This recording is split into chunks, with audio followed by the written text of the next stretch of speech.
কোরআন হাদিস সম্পর্কে কয়েকটা কথা বলা এবং শোনার মতো তৌফিক দান করেছেন।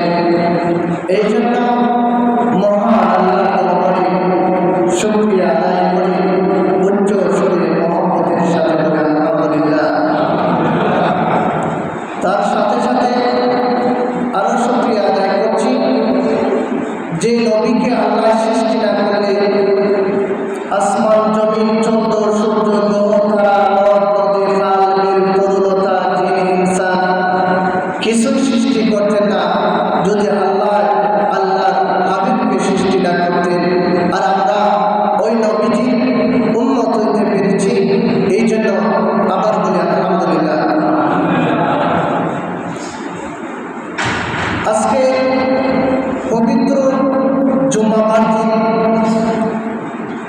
25শে রবিউল আউয়াল 19শে সেপ্টেম্বর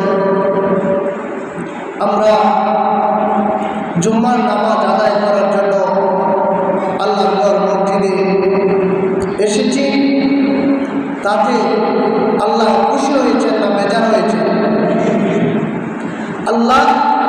আল্লাহর যত প্রশংসা করব, যত শুকরিয়া আদায় করব, ততই আল্লাহ পাক রব্বুল আলামিন আল্লাহ খুশি হবে।